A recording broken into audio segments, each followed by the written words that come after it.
Court ने, माननीय उच्चतम न्यायालय ने कहा है कि किसी प्रकार की प्राथमिकी दर्ज करना पुलिस की अथवा इन्वेस्टिगेशन एजेंसियों का दायित्व है और उन्हें करना ही होगा। यदि किसी प्रकार का कोई क्षेत्राधिकार संबंधी भी कोई मुद्दा आ रहा है, तो भी उसे 0 एफआईआर पे उन्हें करना आवश्यक है।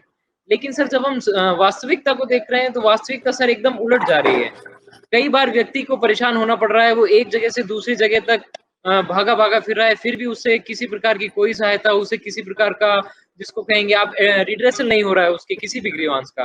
तो सर इसके संबंध में ये जो आपका इनिशिएटिव है क्राइम फ्री भारत, तो उसके संबंध में सर थोड़ा-सा जानकारी देंगे कि किस प्रकार ये जो certainty of registration of crime है, या हम जिसे कह सकते हैं सुनिश्चित करना कि आपके साथ घटित हुआ कोई भी अपराध ज़रूर दर्ज किया जाएगा।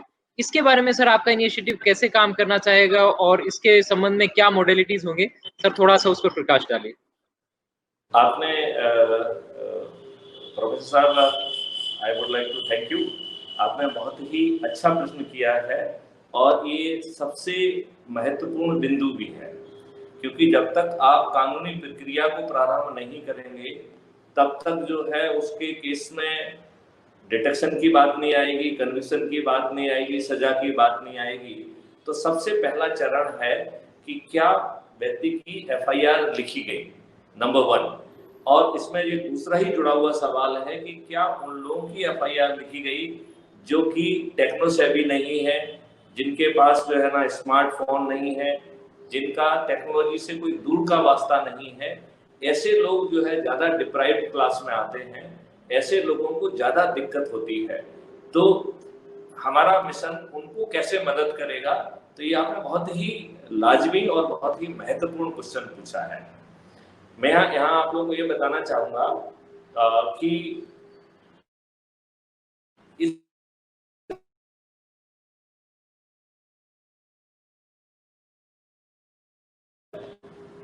वो एफआईआर को दर्ज करने में लगभग एक सर्टेनिटी पैदा करना है, और इसमें इसका एक मकसद ये भी है कि क्या थाने पर बिना जाए एफआईआर दर्ज हो सकती है।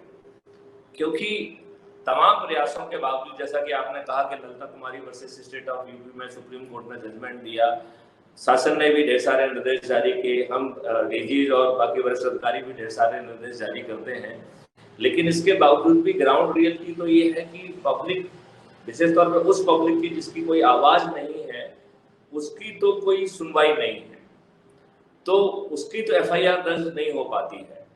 तो ये सिस्टम उनकी कैसे मदद करेगा, ये जानना पब्लिक भी जानना चाहेगी, और आपका प्रश्न बहुत ही लाजमी प्रश्न है। तो एफआईआर दर्ज करने के लिए इसमें 5 जो है दरवाजे दिए गए हैं। 5 तरीके से एफआईआर दर्ज हो सकती है। पहला तरीका है कि आप थाने जाइए, जो अभी भी जाते हैं, लेकिन अब इसमें जो है बैकएंड टेक्नोलॉजी भी काम करेगी।